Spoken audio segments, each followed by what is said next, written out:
If the United States and its world partners can agree on a diplomatic plan to place Syria's chemical weapons under international control, how will that mission actually be executed?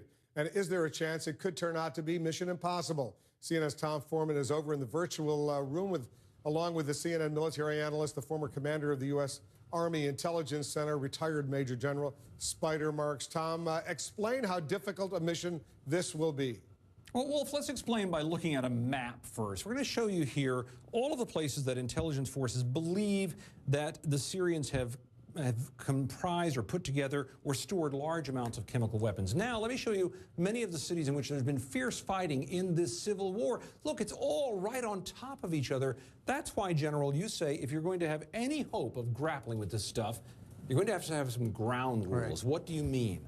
First and foremost, there has to be a ceasefire. There can be no expectation that these inspectors are going to have to fight their way in. Look, we're in the midst of a almost three-year civil war. The warring parties have to agree to separate to get these inspectors in. What else beyond that would you require from the Syrian government to make this work? At a minimum, Tom, what you need to have is the Syrians have to declare what they have. This is the stuff we have, and this is where it's located. Then that all has to be validated.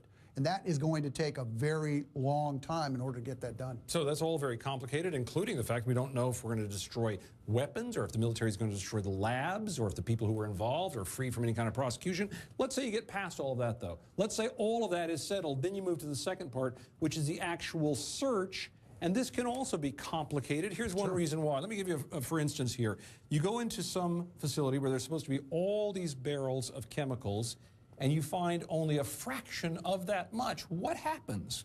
Well, you immediately throw into question the validity of the inventory that the Syrians gave you. That now goes out the window. The good news is, well, maybe we've found some of this stuff. The bad news is, where's the rest of it? We have to go find it. It can be in 1,000 different locations. It grew legs, as we said. Now you have to have this very large expanding role mission to go get it. And bear in mind, there could be hundreds of inspectors involved, so that could multiply over and over again. And that only gets you to the last part here, which is the idea of control and disposal. Even if you get past those first two hurdles, you have to figure out what to do with it. Here's one idea that's been floated out there. The idea of saying the UN would simply put troops on the ground, cameras around these sites. They'd secure everything where it is. It keeps it away from the Syrian government. It keeps it away from the insurgents. It's safe.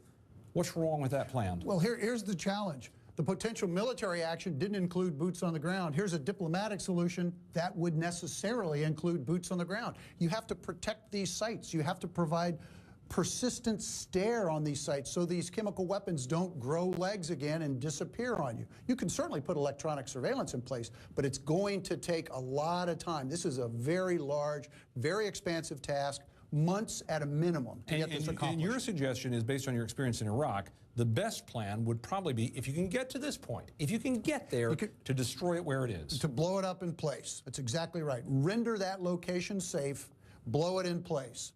Take it off the list. Still, an incredibly complicated procedure, Wolf. Mission impossible may be too much for people to say. Mission improbable, or certainly a difficult mission. That is absolutely the case, and the facts just stack up that way over and over again. Wolf? Absolutely, a very difficult assignment, but let's see if they even get to start trying to implement it. Tomorrow will be critical in Geneva. Thanks, guys, very much. The bloodshed in Syria certainly continues.